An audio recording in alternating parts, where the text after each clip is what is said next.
विजय मिळवलेले आहे. आणि भक्तामध्ये अग्रगण्य असणारे, संतांमध्ये अग्रगण्य असणारे पुढे गेल्यावर बाकी काही करतील माणसं, सप्त्याला किती पट्टी देऊन मोकळं होतील, किती पोते माल देऊन मोकळं होतील, पण सेवा करा म्हणले की माणसाला होत नाही.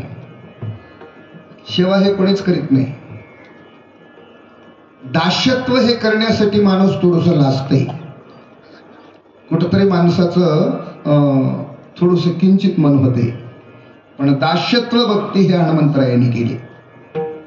आणि म्हणून महाराज अशा पावन दरबारामध्ये, हनुमंतरायाच्या दरबारात गेल्या बरेच वर्षापासून वार्षिक नियमाने चालू असलेलं भव्य दिव्य नामयज्ञ सोहळा आणि यंदाच्या सप्ताहातील आजचा हा 6वा दिवसाचं कीर्तन पुष्प आयोजक मंडळाच्या वतीने, सप्ताह कमिटी, मंदिर कमिटीच्या वतीने हनुमंतरायाचे दर्शनास्तव, सुंदर अशा गुरुजन मंडळाचे दर्शनास्तव, तुम्हा सर्व गावकऱ्यांचे दर्शनास्तव, बाहेर गावून आलेले सर्व श्रोते मायबापांचे दर्शनास्तव. आजची सेवा माझ्या वाटेला आलेले, सेवेला निवडणारा अभंग 4 चरणाचा देहूचे सुप्रसिद्ध वैराग्य साधू जगद्गुरु जगद्वंदनीय तुकोबाराय महाराज यांचा 4 चरणाचा देवांनी ज्यांचा ज्यांचा स्वीकार केलेला आहे, ज्यांचा ज्यांचा अंगीकार केलेला आहे, अंगीकार नाम स्वीकार, ज्यांचा ज्यांचा अंगीकार केलेला आहे ते निंदे असलं तरी वंदे झाले. मग कोण कोण वंदे झाले त्यांची यादी सांगतात. आणि इथं आल्याच्या नंतर भजन हे प्रमाण आहे. भजन सोडून बाकी काही जरी केलं तरी मोठेपणा नाही, अशा स्वरूपाचा 4 चरणाचा अभंग सेवेसाठी निवडलेले आहे. विठ्ठल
महाराज आम्ही सर्वच जण परमार्थ करायला लागलो. पण कसं आहे,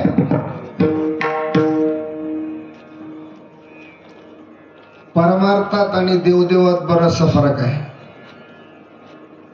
आम्ही करायलेले देवदेव म्हणता येईल, परमार्थ म्हणता येणार नाही. जोपर्यंत आमचं परमार्थ देवाला आवडत नाही तोपर्यंत ते परमार्थ नाही, ते देवदेवच आहे.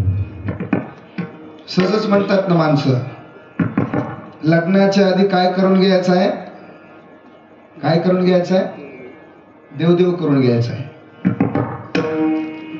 सकाळी सकाळी उठल्याबरोबर माणसं म्हणतात, किती वाजू 12 जरी वाजले तरी आणखीन काही माणसाचं म्हणणं चालूच राहतंय, थोडस अंगावर पाणी टाकून देवदेव करून घेतो.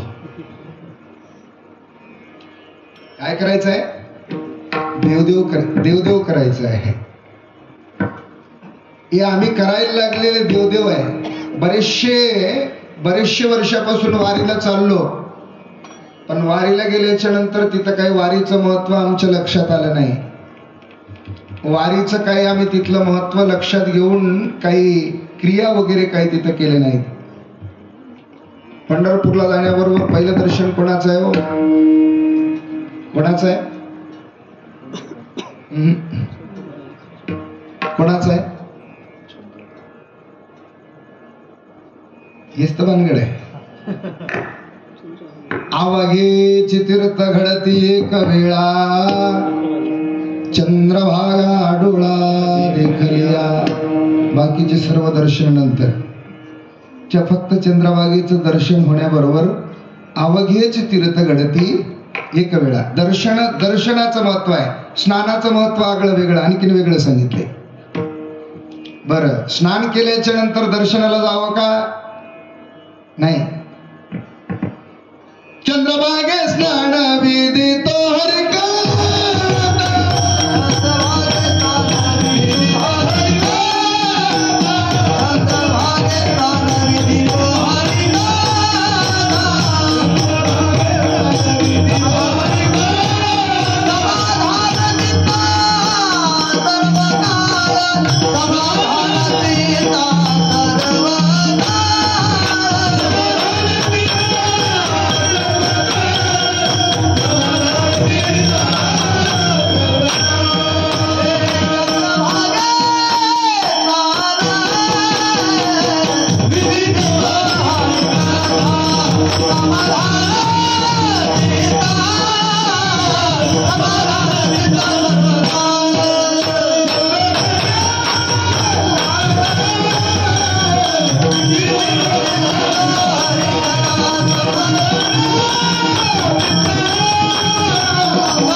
दर्शनाच्या बारीत घुसण्याचा प्रयत्न करायचं नाही.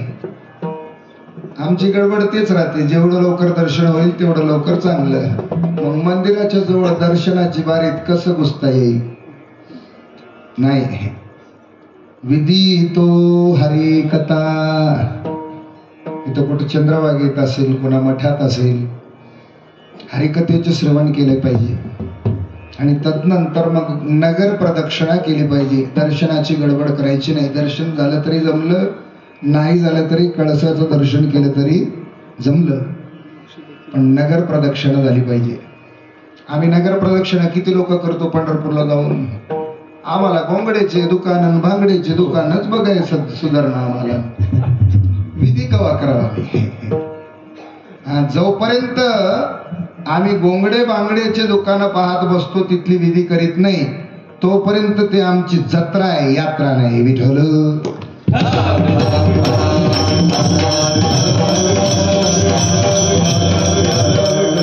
तसंच महाराज, अंतरंग शुद्ध करून जोपर्यंत आम्ही परमार्थ करीत नाही, तोपर्यंत आमचं परमार्थ नाही, ते देवदेवच आहे. महाराज खूप सुंदर सांगतात. काय महाराज? विठाल विठाल अंतरी भावना वेगळीच, दंबे करू भक्ती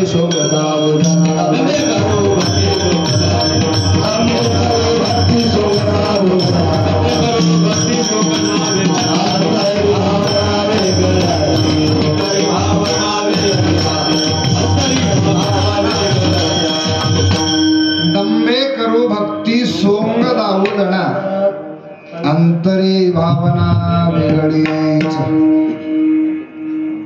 आतमध्ये वेगळं आहे आणि बाहेर वेगळं दाखवायले. आपण सहजपणे म्हणतो खेड्यात, खायाचे दात एक, दाखवायचे दात एक. असं जोपर्यंत असेल, परमार्थ किती. आता पहा, तुम्हाला सांगतो, जसं कोरोना टेस्टिंगची मिशन होती की नाही, तसं मी तर देवाला रोजही पाया पडायला लागलो. माणसाला लावल्याबरोबर सांगितलं पाहिजे की याच्यात भाव किती पर्सेंटेज आहे. जसं की कोरोना किती पर्सेंटेज आहे त्याला असं मिशन लावल्याबरोबर तपासत सांगायचं. ते माणसालाही लावल्याबरोबर सांगायचं की किती पर्सेंटेज भावाचा आहे, आत भाव आहे की नकली आहे. हे कळाल्याच्या नंतर लय लोकांची दुकानं बंद पडतील महाराज. हे कळत नाही म्हणून तर बरं आहे. आणि म्हणून अंतरंग जोपर्यंत शुद्ध होत नाही, मग महाराज सांगतात, प्रपंच वसरो चित्त तुझे पायी मुरो, ऐसे करेगा पांडुरंगा शुद्ध रंग भारी रंगा. लक्षात आलं म्हणून सांगतो, आम्ही सकाळी सकाळी काकडेच्या प्रकरणात रोजही देवाला विनंती करतो काय चित्ते तुझे पाय डोळा रूपा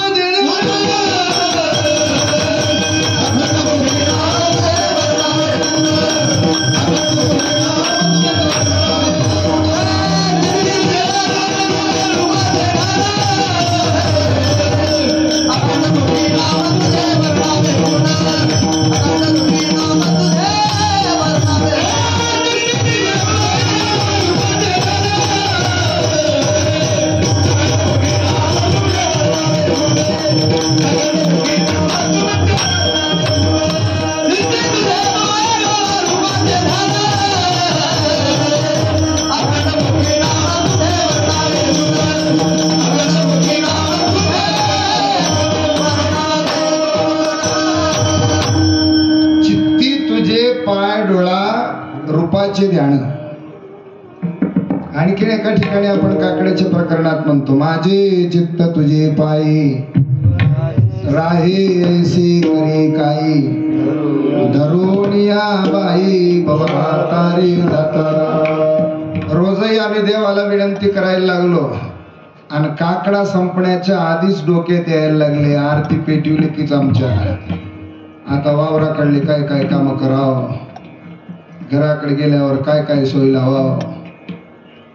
आमचं सारखं सारखं घराकडं मन पळत आहे सारखं सारखं घराचंच आम्हाला आठवण येतं. याचं मूळ कारण आहे आमचं चित्ताची आणखीन शुद्धता झालेली नाही. जोपर्यंत चित्त शुद्ध होत नाही तोपर्यंत महाराज सांगतात नाना बुद्धीचे तरंग क्षणोक्षणा पालटती रंग धरू जाता संग तव तो होय बाधक. नाही का. म्हणून महाराज आम्ही हिंदू धर्माचे लोक काय करायला लागलो प्रत्येक सण साजरा करायलो पण सणाच्या पाठीमागला जे हेतू आहे ते हेतू आमच्या लक्षात येणं गेलाय. प्रत्येक सणाच्या पाठीमागे एक हेतू आहे किंवा प्रत्येक सणाच्या पाठीमागे एक वर्म लपलेले आहे एक मर्म लपलेले आहे. आता उद्या पाडव्याच्या आधी एक सण येणार आहे त्या सणाचं नाव काय शिमगा. त्या शिमग्याला आपण होळी पेटवीत असतो नाही का. त्या होळीला लाकडं कुठले आणून टाकत असतो लोकांच्या सुरडीवरले. महाराज म्हणतात त्या लोकांच्या सुरडीवरले आणण्यापेक्षा या सुरडीवर सुद्धा बरीचशी काटाळू बाबळं तयार झालेले आहेत. घाटाळू लाकडं तयार झालेले आहेत. ते चुलीत घालाय गेल्यावर मावत नाहीत फोडाय गेल्यावर फुटत नाहीत मिसनवर गेल्यावर त्याला धराय जमत नाही. अशा प्रकारचे सर्व विकाराचे काटाळू बाबळ त्या होळीत नेऊन टाकलं पाहिजे लाकडं टाकण्यापेक्षा. आणि महाराज खरी शिमगा झाली म्हणून बोंब मारली पाहिजे तिथं. दुसऱ्या दिवशी अंगाला किंवा कपड्याला रंग लावायचं नाही. ऐसे करेगा पांडुरंगा शुद्ध रंग व्हावे त्या चित्ताला रंग लावायचा. विकार दूर सारल्याशिवाय आमचं परमार्थ त्या देवाला आवडत नाही. म्हणून महाराज एका ठिकाणी सांगतात गेले आशा पाश निवारू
भक्ताचे लक्षण सांगत असताना महाराज सांगतात,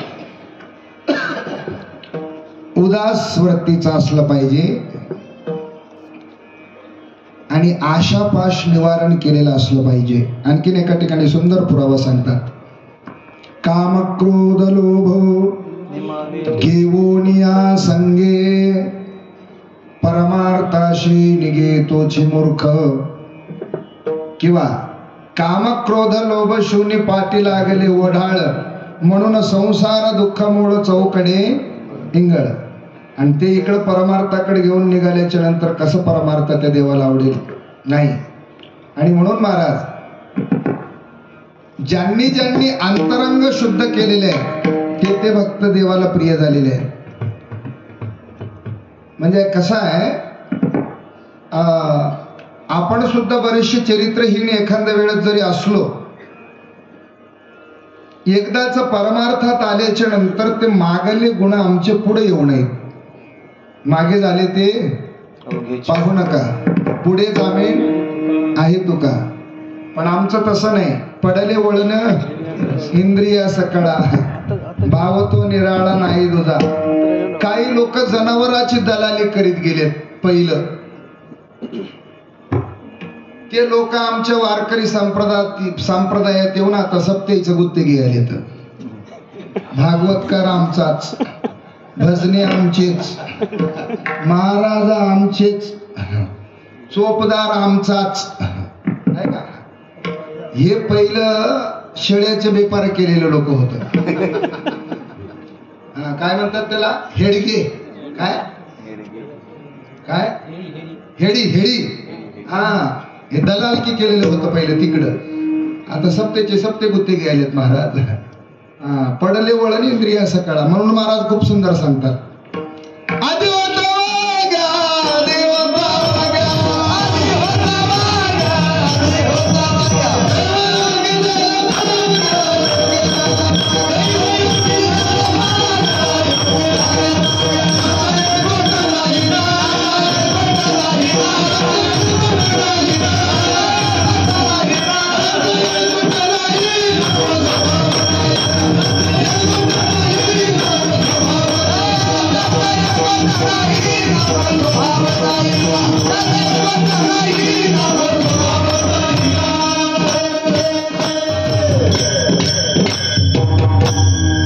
बाकी कशाचंही औषध निघालं असेल कोण्याही बिमारीचा, पण स्वभाव आणि चिंता या दोन बिमारीचं औषधच निघालेले नाही. स्वभाव हे शेवटच्या टोकापर्यंत जाते, चिंता हे चित्तावर नेऊन सोडते. आमच्या तेलुगूत एक म्हण आहे, पुट्टिना गुणम सचिंदाका पोदू म्हण. जन्मता आलेले जे गुण आहे ते मरुस्तोर जाणं शक्य नाही. लक्षात आलं म्हणून सांगतो, एका माणसाचं पाय मोडलं आणि ते दवाखान्यात गेलं. डॉक्टरनं सांगितलं तुझ्या पायाचं मेन हाड मोडलेलं आहे, त्याच्यात राड बसवावं लागतंय, त्याला 40,000 रुपये लागतात. याच्याकडे 4 पैसे सुद्धा नव्हते. त्यानं डॉक्टरला म्हणला पैसे नाहीत हो. पैसे नाहीत म्हणल्यावर डॉक्टर म्हणला तुझं आमच्याकडे काही काम नाही, जा घराकडे. घराकडे येत असताना त्याला पशुवैद्यकीय अधिकाऱ्याची भेट झाली, म्हणजे जनावरांच्या डॉक्टरची भेट झाली. पूर्वीच्या काळात माणसाचे जनावरांचे सर्वेचे हात पाय मोडल्यावर माणसंच बांधायची. ते आपले वेळूचे लाकडं घ्यायचे आणि शेंद्रात काहीतरी मिळवायचे आणि ते सुतीची पट्टी देऊन सुंदर अशी बांधायची, नागमणी पट्टी देऊन. म्हणलं तुम्हाला दवाखान्यात जायचं काही काम नाही, तुमचं पाय मी सुद्धा बांधतो. बांधलं, पाय जमलं चांगलं. फेर तपासणीला बोलवलं पुन्हा 1 महिन्याला. बोलवल्यावर विचारू लागला, का म्हणला तुमचा पाय कस काय? आता डॉक्टरला हे वैद्य हे आपलं रोगी सांगू लागला, सर्वच काही सुंदर चालायला लागलो मी, आता काही वाकडं नाही तिकडं नाही काही नाही, पाय पहिल्याच सारखं चालायला. म्हणला पण काय करावं, कोणाचा घराचा कोणता आला, कोणाची मोटरसायकल उभी दिसली की पाय आपोआपच वर व्हायला. म्हणला त्याचं कारण काय? डॉक्टरनं सांगितलं तुमच्या पायात राड बसवण्याच्या ऐवजी पैसे नसल्यामुळं कुत्र्याचं हाड बसवलंय. हाडाला लागलेले गुण वर व्हायचा. आणि म्हणून महाराज तसं बरेच दिवसापासून लागलेली आमची जी सवय आहे त्याच्यानं ते अंतरंग शुद्ध होणं शक्य नाही आणि म्हणून आमचं स्वीकार ते देव करू शकत नाही. पण तुकोबाराय महाराज म्हणतात बाकीच्यांचं मी सांगत नाही, आपण होऊन देवाकडे जाणं आणि देव होऊन आमच्याकडे येणं. आम्ही होऊन देवाकडे जाणं, देव होऊन आमच्याकडे येणं, किंवा आम्ही होऊन गुरुकडे गर्दी करणं आणि गुरूंनी होऊन आमचा स्वीकार करणं, यात बराचसा फरक आहे. तुकोबाराय महाराज तेच म्हणतात, मी कोण्या गुरुकडे नारळ किंवा दस्ती घेऊन जाऊन गर्दी केली नाही आणि गुरु करायचं माझ्या लक्षात सुद्धा नव्हतंय. पण स्वतः श्री गुरूंनी येऊन माझ्या स्वप्नामध्ये मला उपदेश केलेत किंवा मला नाम दिलेत. महाराज खूप सुंदर सांगतात, केला अंगीकार तुका माने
दशमी पाहुणी गुरुवार केला अंगीकार तुका म्हणे.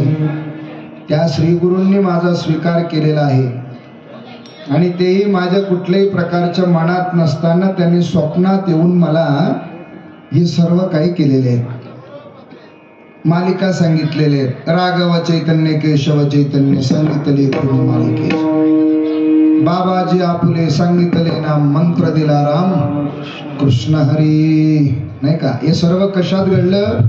स्वप्नात घडलं. आता या पुढे जाऊन जर विचार करायचा ठरला, भगवान श्रीकृष्ण सुद्धा गीता अर्पण करण्यासाठी 3 युगापासून श्रोतेची वाट पाहू लागले होते. गुरूंनी आमची वाट पाहणं किंवा देवानी आमची वाट पाहणं, आम्ही होऊन ते देवाकडे जाणं, यातला फरक मी सांगायला लागलो. भगवान श्रीकृष्ण अर्जुनाला सांगतात, मळवो निगा पंडुसुता उजवली माझी वक्तृत्वता, बोला एवढा श्रोता जोडलाशी. किती युगाच्या नंतर? 3रे युग. मी 3 युगापासून अशा भक्ताची वाट पाहू लागलो होतो. नंबर 1चं बी आणलंय आणि खरबार जमिनीत नेऊन टाकलंय. उपयोग काय? नाही. उत्तम असं बीजारोपण करण्यासाठी जमीन सुद्धा उत्तम असावं लागेल. म्हणून क्रोधी अविश्वासी त्याशी बोध कैचा, व्यर्था पुलिवाच्या शिरावणे. 3 युगापासून मी श्रोत्याची वाट पाहू लागलो होतो. तू योग्य ते श्रोता सापडलायस म्हणून तुला मी हे गीता अर्पण करायला लागलो. आणि ते कुठं महाराज? रणांगणामध्ये 18 अध्यायाची गीता. बरं, याही पुढे गेल्याच्या नंतर गहिनीनाथ महाराज हे नाथ परंपरेतील मच्छिंद्रांचे शिष्य गोरक्षनाथ, गोरक्षनाथाचे शिष्य गहिनीनाथ महाराज. गहिनीनाथ महाराज योग्य ते शिष्याची वाट पाहू लागले होते. योग्य ते शिष्य मला सापडावा याची वाट पाहू लागले होते. निवृत्ती, ज्ञानदेव, सोपान आणि मुक्ताबाई, विठ्ठलपंत आणि रुक्मिणी माता या सर्व परिवाराने एकदा असा विचार केला, आळंदीत आपल्यावर होत असलेले जे त्रास आहे या त्रासातून आपल्याला काहीतरी मुक्त होता येईल. एकदा आपण ब्रह्मगिरी पर्वताची प्रदक्षिणा केली पाहिजे. नामा म्हणे प्रदक्षिणा त्याच्या पुण्या नाही गणना. प्रदक्षिणा करण्यासाठी गेले महाराज आणि गहिनीनाथ महाराज त्या ब्रह्मगिरी पर्वताच्या एका कपाटामध्ये बसून अनुष्ठान करू लागले होते. देवाचं नामाचं चिंतन करू लागले होते. अंतर्मुख होऊन त्यांनी पाहिल्याच्या नंतर अंतर्दृष्टीनं साधूचं बळ, योग बळ आणि सहजपणे ते निवृत्तीनाथ महाराज समोर दिसू लागलेले. त्या जंगलात निवृत्तीनाथ महाराज दिसत आहे. निवृत्तीनाथ महाराजांना स्वीकार करण्यासाठी गहिनीनाथ महाराजांनी योग मायेच्या बळानं तिथे एका प्रकारची वाटोळ तयार केली. वाटोळीत माणसं सर्व जे काही परिवार होता ते परिवारातले सर्व काही सदस्य आहेत ते जिकडं तिकडं पांगलेले. त्याच्यात निवृत्तीनाथ महाराज सरळ सरळ जसं की स्वीकार करायचं गुरुलय होता आणि यांना सुद्धा त्यांच्याकडेच जायचं होतं. त्या रस्ताच तसा होता. रस्ता चुकून महाराज त्या गुफेतच गेले. गहिनीनाथ महाराज ज्या गुफेत होते ना त्याच गुफेत जाऊन प्रवेश केलेले. योगायोगानं आज निवृत्तीनाथ महाराजांची जयंती आहे, जन्मोत्सव आहे. पुंडलिक वरदा श्री माऊली निवृत्तीनाथ महाराज की, माऊली ज्ञानेश्वर महाराज की, जगद्गुरु तुकाराम महाराज की.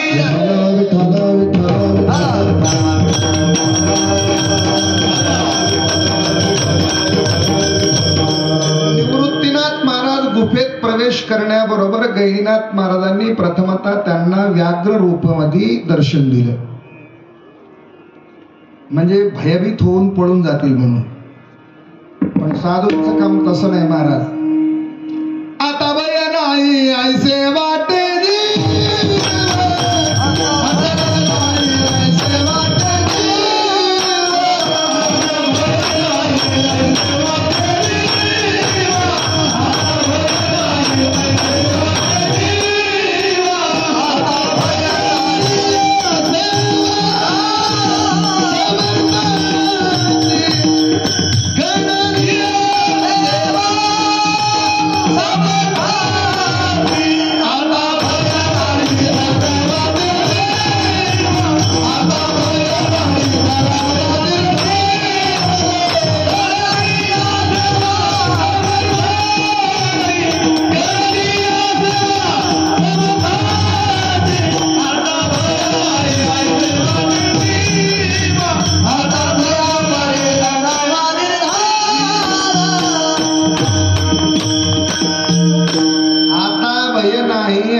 वाटे जीवा घडलिया सेवा समर्थाची. आता माझा मणी धरावा निर्धार चिंतनी अंतर न पडावा. भीती कुठल्या प्रकारचं नाही गेल्याच्या नंतर,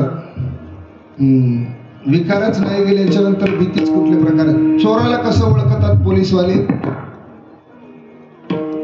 त्याच्या पाहण्यावरून, त्याच्या भयभीत होण्याच्या मनावरून नाही का, सहजपणे ओळखतात. त्याला काही सांगायचं काम नाही, मारायचं काम नाही, काही काम नाही. तसं महाराज यातली भीती संपल्याच्या नंतर श्री गुरु महाराजांनी स्वतः त्यांचा स्वीकार केला, निवृत्तीनाथ महाराजांचा. म्हणून तुकोबराय महाराज सांगतात, ज्यांचा ज्यांचा त्यात प्रभूंनी स्वीकार केलेला आहे ते निंदे जरी असले तरी वंद्य झाले अभंगाचं.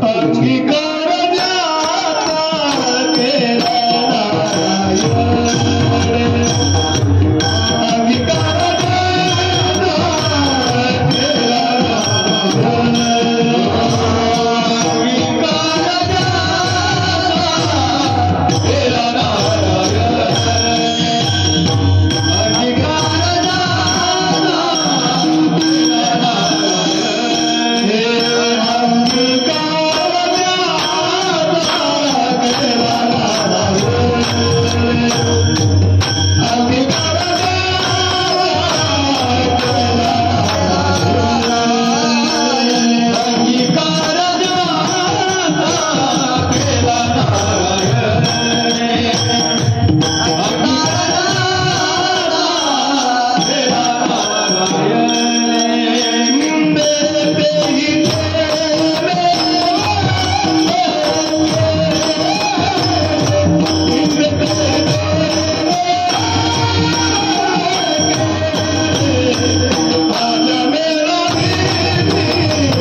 अंगीकार ज्याचा केला नारायणे.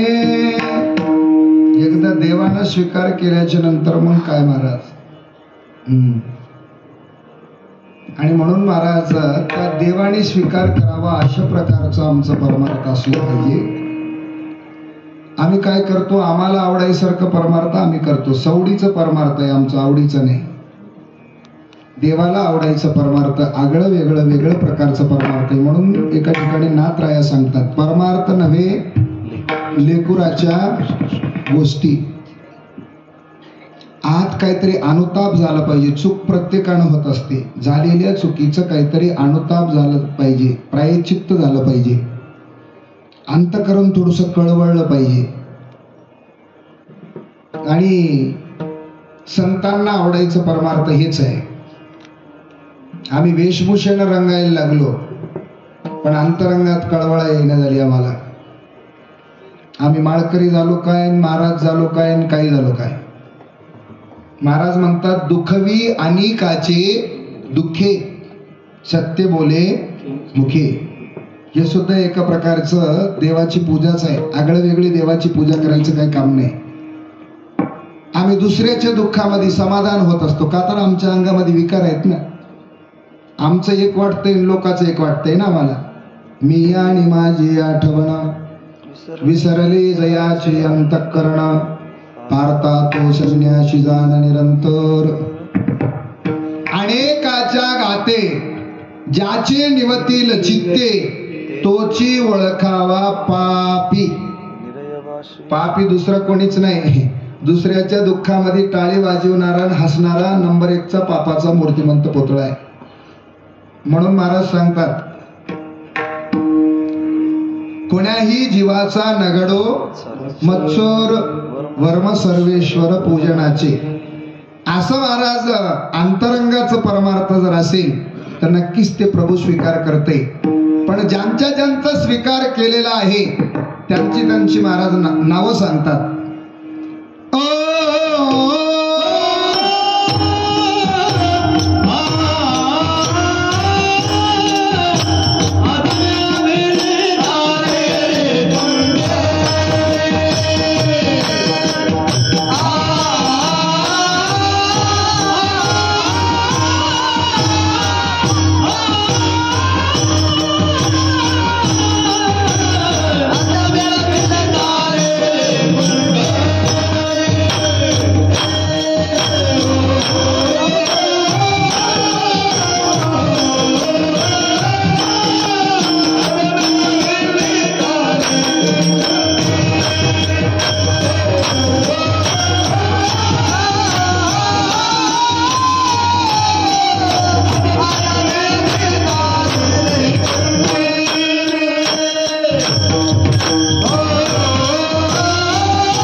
आजामेळ भिल्ले तारिले कुंटणी प्रत्यक्ष पुराणी वंद्य केले आजामेळा. आयुष्यात कधी देवाचं नाव घेतलं नाही महाराज, आयुष्यात कधी परमार्थ केला नाही, पण त्याच्यासाठी स्वतः देवाने विमान पाठवले. काय अधिकार असेल महाराज. कसं आहे, आम्ही मरण्याच्या आधी आमची वासना मरावी म्हणजे आम्ही केलेल्या परमार्थाचा विजय झाला. आम्ही मरताना जर आमची वासना शिल्लक राहिली, बरेच लोकांची वासना शिल्लक राहते. बाबा कशात मन आहे, थोडस पिवा वाटाले रे, नाही तर मग काहीतरी खावा वाटायले रे, नाही तर लहानीचे लेकरं बघा वाटायलेत, मोठीचे लेकरं बघा वाटायलेत, नाही का. लक्षात आला म्हणून सांगतो, एक म्हातार काही केल्या जीव जाईना महाराज. म्हणजे काही काळाच्या पूर्वी त्याच्याकडे बराचसा पैसा राहायचा. आता म्हातारपण आल्यावर कोण पैसे ठेवतील, सर्वेने चाव्या काढून घेतलेत, पैसे नव्हते. उशी खाली पैसे घेऊन झोपायचा. ते मरायची वेळ जवळ आली, काय केल्या जीव जाईल. 10-10 रुपयाचे नोटा 5-6 गट्टे एका हजाराचे आणून त्याच्या उशी खाली ठेवावं लागलं आणि त्याला दाखवावं लागलं, बाबा पैसे बघितल्यावर त्याचा जीव गेला, तोपर्यंत जीव गेला नाही. अंतकाळामध्ये ज्याचं ज्याचं आमचं स्मरण होईल, अंतकालेच मामेव स्मरणमुक्त्वा कलेवरम, नाही का. अंतकाळामध्ये आम्ही ज्याचं ज्याचं स्मरण करतो तसं तसं त्या पद्धतीनं आम्हाला जन्माला यावं लागतंय. महाराज हरिपाठामध्ये नाथराया खूप सुंदर सांगतात, जन्म घेणे लागे वासनेच्या संगे, तेची झाले अंगे हरिरूप. म्हणून आयुष्यभर केलेले परमार्थ एकीकडं आणि अंतकाळामध्ये मुखाला नाम येणे एकीकडं. अंतकाळी जाता मुखाले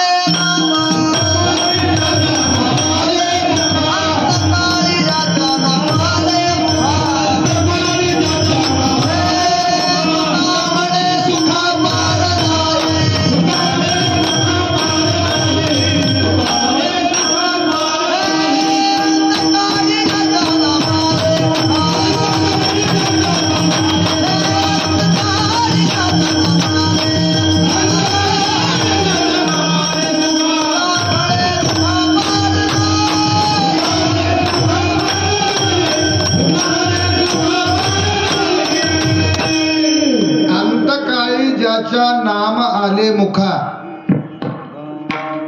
तुका म्हणे सुखा पार नाही. लक्षात आलं म्हणून सांगतो, याचं उलट महाराज. जडभरीत नावाचा राजा आयुष्यभर परमार्थ केलं आणि वानप्रस्थ आश्रम साध्य करण्यासाठी जंगलात जाऊन कठोर तपश्चर्या करू लागले. काळ सारावा चिंतने एकांतवाशी गंगा स्नानी, देवाच्या पूजनी प्रदक्षिणा तुळशीच्या. एके दिवशी स्नानाला गंगेला गेलेले असताना एक हरिण प्रसूत होऊ लागली होती. त्या प्रसूत होऊ लागलेल्या हरिणीच्या पाठीमागे एक वाघ लागलेले. त्या वाघाच्या तावडीतून स्वतःचा बचाव करण्यासाठी हरिणीनं नदीच्या अलीकडल्या काठावरून पलीकडल्या काठाला उडी मारण्याचा प्रयत्न केला.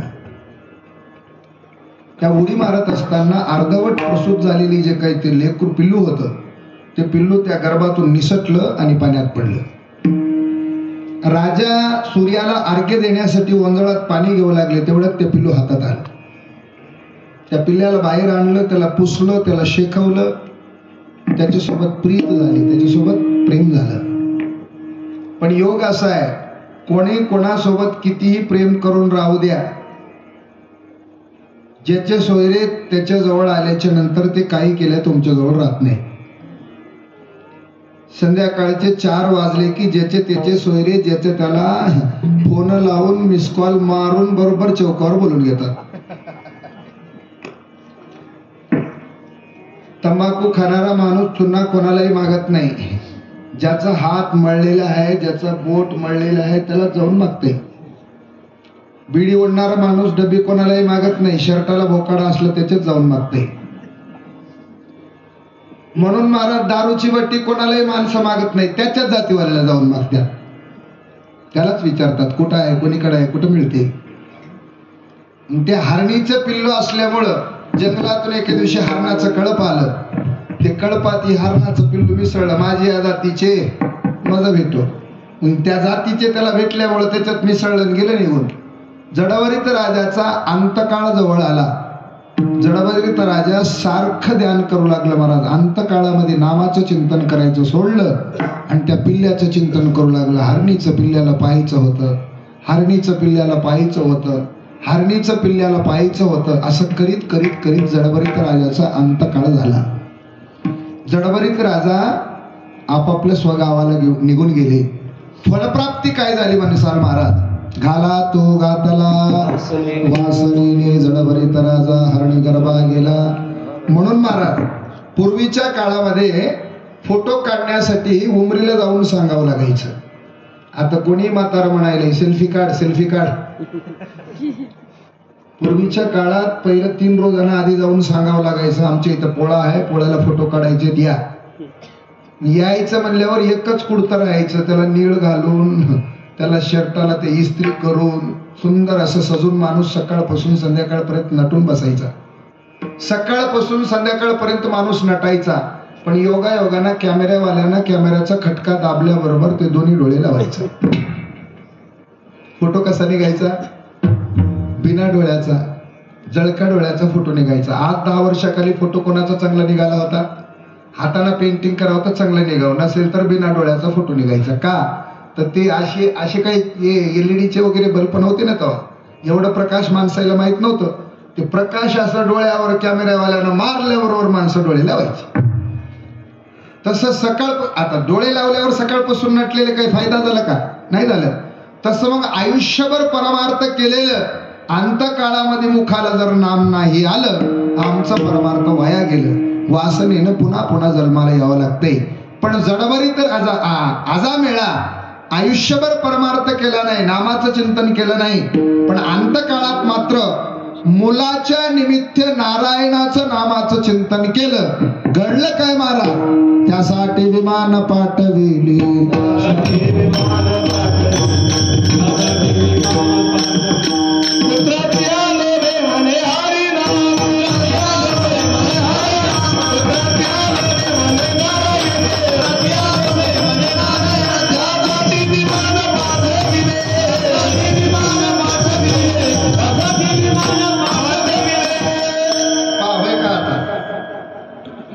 अंतकरणातून देवाचंच नामाचं चिंतन करावं म्हणून नाही.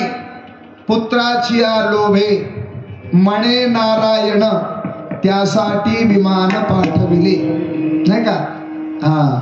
पुत्राच्या निमित्तानं पुत्राचं नाव नारायण होतं. म्हणून महाराज नारायण नारायण नामाचा उच्चार घडल्यामुळे अंतकाळात आजा मेळा पुढे गेल्यावर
तेही नेले वैकुंठाशी. नाही का?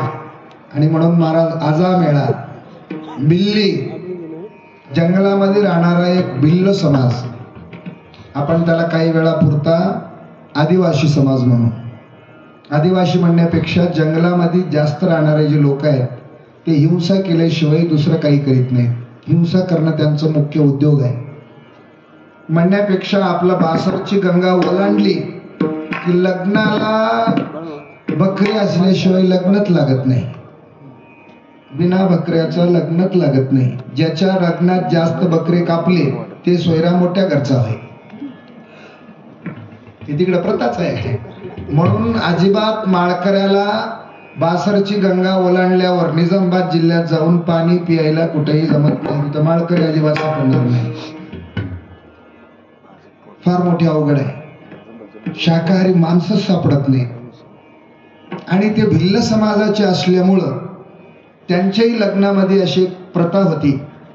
आपल्याही काही लोकांच्या लग्नामध्ये आहे, आपल्या लोकाला कंदुरी केल्याशिवाय लग्न करायला जमणार. आपल्याही लोकायला. आमचे किती देव आहेत? किती देव आहेत? 33 कोटी. शास्त्र सांगते ना, एका देवाची एका दिवशी जरी पूजा केली तरी आयुष्य संपून जाईल, पण देव तशीच उरून जातात.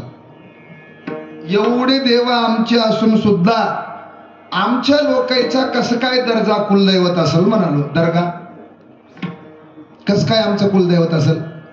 विचार करायची गोष्ट आहे. आम्हाला का करावं लागतंय मालिदान कंदुरी? आमच्या देवात काय कमी आहे? हा थोडस विचार करायचंच काम आहे महाराज.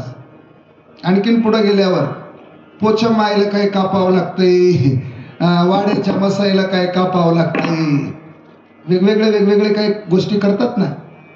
पण लक्षात ठेवा मंडळी, दुसऱ्याचं जीव घेऊन कधीही आमचं जीवाला सुख लाभणार नाही, एवढं नक्की आहे. विठ्ठल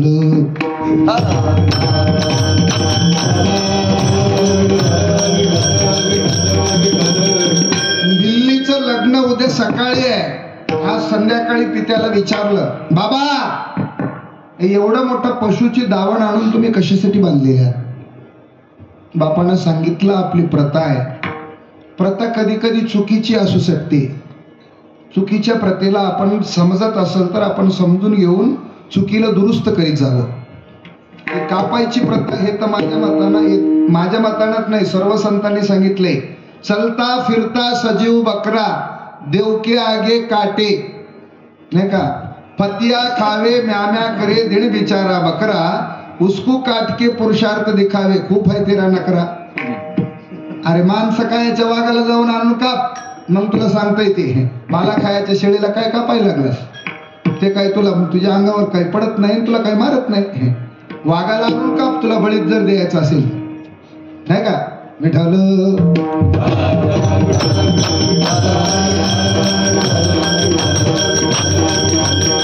एवढे बकरे तुझ्या लग्नात कापायचेत म्हणल्याबरोबर बिल्लणीनं ताबडतोब उत्तर दिलं महाराज.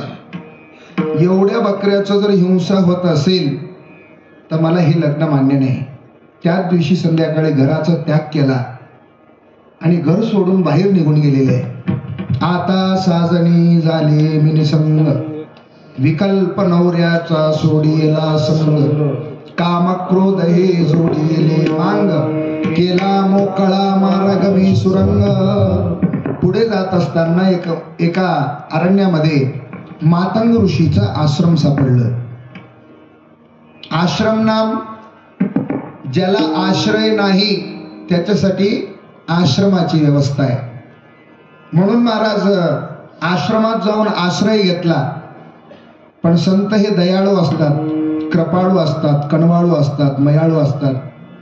मातंग ऋषीनं त्या बिल्लणीची सेवा पाहून कृपादान केले संती कल्पांती सरेना. मातंग ऋषीनं सांगितलं, एके दिवशी तुझ्यासाठी स्वतः श्रीरामचंद्र प्रभू आपल्या मठावर येणार आहेत, आपल्या आश्रमावर येणार आहेत.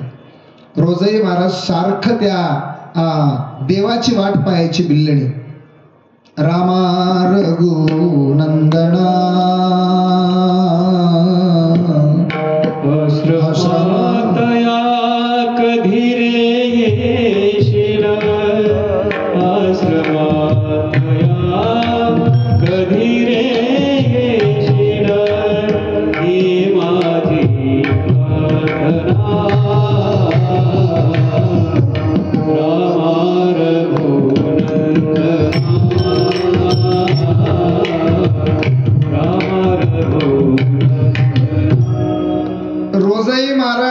हेच साधना होती, सारखं त्या देवाची वाट पाहायची. कैमी उद्धार पावेन, काही कृपा करील नारायण, ऐशी तुम्ही सांगा संतजन, करा समाधान चित्त माझे. एके दिवशी स्वतः श्रीरामचंद्र प्रभू त्या आश्रमावर गेले. नुसतंच नाही गेले महाराज, ऐका महिमा आवडीचे,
बोरे खाये विल्लणीचे, उष्टे अथवा थोडे, तुका म्हणे भक्ती पुढे. थोर प्रेमाचा भुकेला.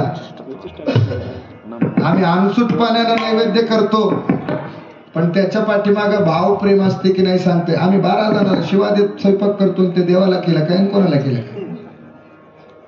शाप देत शिवा देत मजाच ना शिवाला आलंय माय. सणाच्या तरी दिशी उग सुख नाही गेलं जीवाला, नाही का? अन्नावर लक्षात ठेवा, संस्कार अन्नावर अवलंबून आहेत. जैसे खाओगे अन्न वैसे ही बनेगा मन. घरातली माणसं जर सुधरवायची असतील तर लक्षात ठेवा, कोण्या महाराजाकडे वगैरे वगैरे जाऊन वाऱ्या करायचं काम नाही, कोण्या देवाकडे जाऊन वाऱ्या करायचं काम नाही. घरातल्या घरात भाकरी करत असताना नामाचं चिंतन करीत करीत भाकरी करायचं. हाताने भाकरी करताना तोंडाला काय काम आहे? काय काम आहे? कामामध्ये काम, काही म्हणा राम राम. नामाचं चिंतन करीत भाकरी करा. अजिबात घरात भानगड होणार नाही, मारामारी होणार नाही. पुढच्या वर्षी आपल्याला मारामारी झालं तर बोलवायचं नाही. आणखीन याचा उलट सांगून जातो, भाकरी करता करता कोणाला तरी शाप देत देत भाकरी करायचं, कोणाला तरी शिवा देत देत भाकरी करायचं. ते खाल्लेले माणसं संध्याकाळी जर नाही फायटिंग केलं तर आपल्याला महाराजच म्हणायचं नाही. जैसे खाओगे अन्न तर वैसे बनेगा मन, जैसे पिओगे पाणी वैसे बनेगी वाणी. आता पाण्याचा प्रश्न राहिलेला नाही. पूर्वी म्हणायचे पाणी पिना छान की, गुरु करना पहचान की. पण आता पाणी फिल्टरच होऊन यायले, आता चालायचं काही काम नाही. पण जेवण करीत असताना मात्र थोडस विचार. राजस तामस आणि सात्विक हे गुण अन्नानं प्रगट होतात. विठ्ठल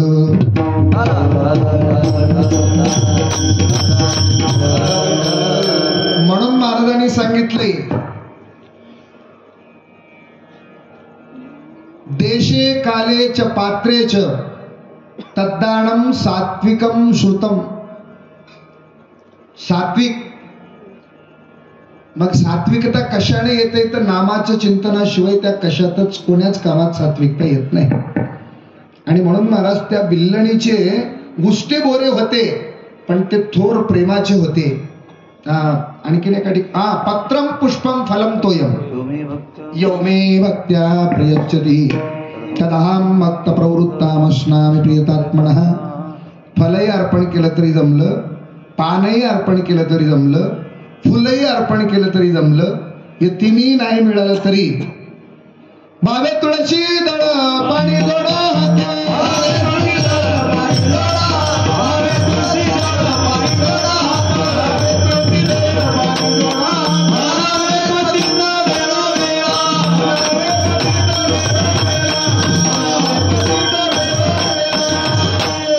भाव हे अत्यंत महत्वाचं आहे. पुढे गेल्याच्या नंतर तारिली कुंटणी, कुंटणी नाम वेशा, पिंगळा नावाची वेशा.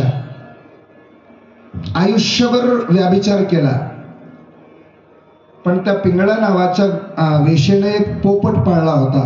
त्या पोपटाचं नाव ठेवलं होतं राघव. आणि जसं जसं आपलं शरीर जीर्ण होऊ लागलं, म्हणजे वृद्धाप्य काळ येऊ लागलं त्या वेशेचं, त्यावेळेस सारखं चिंतन करायचे, राघवा तुझं कसं होईल आता, म्हणजे माझ्या माघारी तुझं कसं होईल, राघवा तुझं कसं होईल. त्या पोपटाच्या निमित्तानं राघवाच्या नामाचं चिंतन झाल्यामुळं तारिली कुंटणी आणि यांचं वर्णन महाराज प्रत्यक्ष पुराणी वंदे केले. नवे नवे ब्रह्मात्य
राशी पातकी अपार वाल्मिकी किंकर वंदे केला. पाप 3 प्रकारचा आहे, पाप, उपपाप आणि महापाप. आमच्याकडून कळत कळतपणे घडून जाते ते पाप आहे. आम्ही देवाच्या नावानं देवाच्या नावाचे माळी ओवत असताना ते सुईत टाकण्यासाठी त्याला कशाचा वापर करीत असतो माहिती आहे? दोरीला काय लावित असतो आम्ही? काय लावतो? काय सांगा की माया, काय लावतो? थुका नाही का? सकाळी सकाळी चहाची पत्ती आणल्यावर कशानं फोडतो माय आम्ही? कशानं? दातानं. आणि ते पत्ती कशात टाकतो? दुधात टाकतो चहा करण्यासाठी. चहा उतू जाऊ लागल्यावर कशानं फुकतो माय आम्ही? हा, कशानं फुकतो? आणि ते काय पडते त्याच्यात? काय पडते? आणि ते कोणी एखाद्या साधूला पियायला दिल्यावर काय होते? पुण्यकरिता होय पाप. म्हणूनच ब्राह्मणाचे लोक आपल्या इथे जेवत नाहीत, लक्षात ठेवा. न जेवायचं कारणच एक आहे, आपल्याला डाव्या हाताने घ्यायला जमतंय जेवाय बसल्यावर, झडकून टाकून देऊन उजव्या हाताने इकडल्या बाजूने असं चमचा धरून घ्यायला जमतंय. असं काही जमत नाही तिथं, म्हणून आपल्या इथं खात नाही ते विठ्ठल.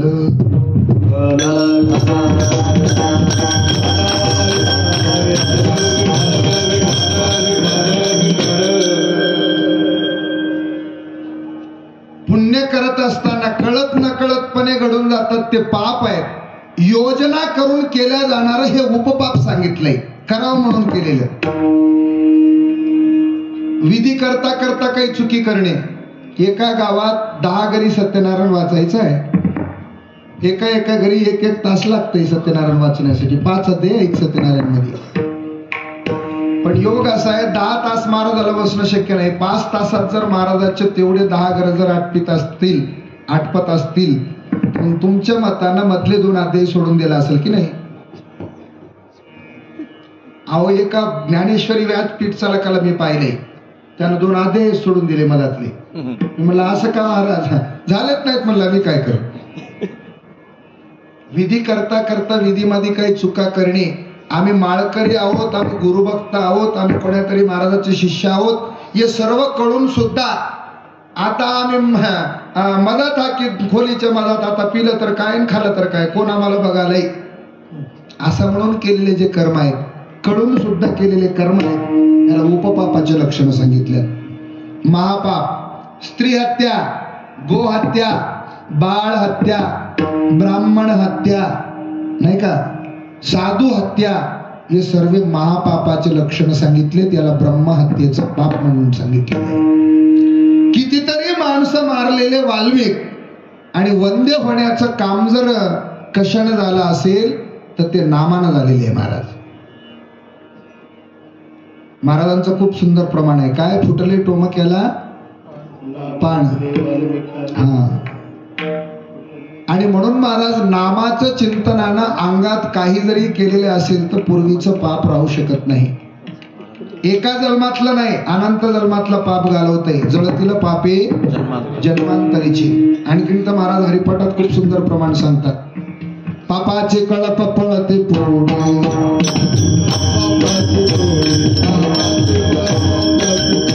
रामकृष्ण उच्चार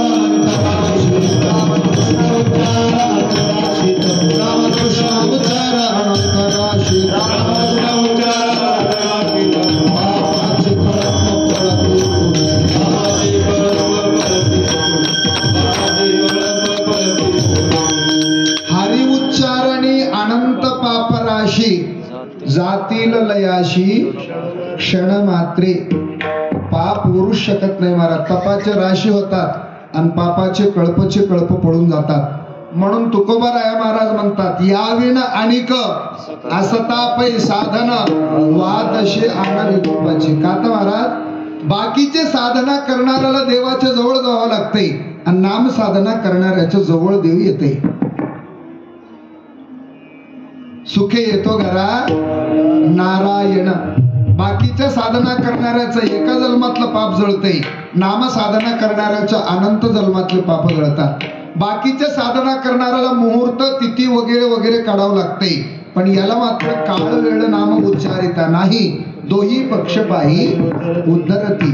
आणि म्हणून महाराज तुकोबराय महाराज सांगतात, मी सुद्धा काय करतो म्हणजे आम्ही नामाचे धारक, आम्ही नामाचे धारक, आम्ही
नेणो प्रकार अनेक ते नाम महाराज डब्बा रखुमाई नाही. लाकडात तूप टाकून उग दुपट करीत बसायचं काम नाही.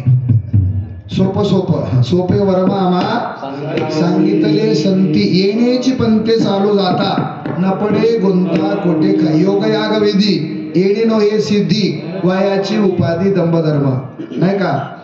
यज्ञाधिक क्रिया करुणी स्वर्गा जाती पुण्य सरल्या येते माघारेची तैशे नोहे नाम पावते मिरासी चुकती 84 येणे जाणे. म्हणून तुका म्हणे ते भजन प्रमाण तुका म्हणे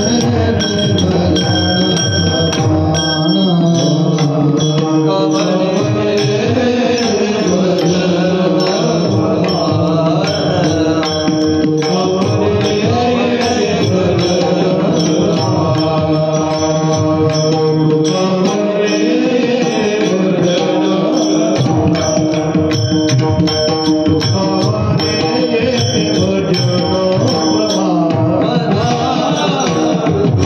भजन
तुका म्हणे येथे भजन प्रमाण काय थोर पाऊल जाळावे ते आजा मेळविल्ली तारिले कुंटणी प्रत्यक्ष पुराणी वंद केले यथामध्ये यथावकाश अभंगाचा भावार्थ संपवण्यात आलेला आहे. चार चरणाची सेवा आपण केली म्हणण्यापेक्षा महाराज निमित्त आणि च पश्यामी विपरीतानि केशवा न च श्रीयून पश्यामी हत्वा स्वजन महावे साळुंकी मंजुळ बोलत शिवानी शिखविता धनी वेगळाची आणि म्हणून बुद्धीचे वैभव अन्य नाही दुजे एका केशवराजे सकळ सिद्धी बुद्धीचा जनिता लक्ष्मीचा पती झालेले कीर्तन पुष्प हनुमंतरायाच्या चरणी प्रभू दत्तात्रय यांच्या चरणी थोर साधू महात्म्यांच्या चरणी आणि उपस्थित सुंदर असे गुरुजन मंडळी. मला तर वाटलं आज कीर्तन होतेच की नाही की माझ्या आवाजानं, पण काही धक्काच लागू दिला नाही महाराज. सुंदर असे भजने आता यायला तर काही पाहायचं कामच नाही. ते सुंदर दोघंही महाराज शिवमूर्ती महाराज आणि आपले जीवन पाटील. मला तर असं वाटतंय जीवन पाटलाचा आवाज ऐकले कीच मी तोंडावर वर्णन करीत नाही, माघारी मी बरेचशे वेळा म्हणत असतो जीवना वेगळी मासोळी नाही का. हा पाण्याचं वेगळं मासोळी झाले की जसे ती धडपडते की नाही, एक आवाज झाले की सर्वेच आवाजाला मेकअप होते. सुंदर असं महाराज मृदंगाचार्य. भजनी कशी असली तरी सर्वांनाच मिळून नेणारे मृदंगाचार्य, सुंदर असे मृदंगाचार्य म्हणण्यापेक्षा सकाळी संध्याकाळी 2 टाइमचं काम केल्यावर काय म्हणतात त्याला, ओव्हर टाइम नाही का. पर टाइम का ओव्हर टाइम, पर टाइम. तसं महाराज 2 कामं चालू आहेत, म्हणजे दुपटीनं वाजवणं चालू आहे. आणि अति उल्हासानं असं सुंदर अशी भजनी झालेली कीर्तन पुष्प सुंदर अशा गुरुजन मंडळाच्या चरणी बाहेर गावून आलेले सर्व श्रोते मायबाप, सर्व पाहुणी मंडळी, गावातील सर्व श्रोते मायबापांच्या चरणी झालेले कीर्तन पुष्प समर्पित. सेवेला पूर्णविराम. ज्ञानेश्वर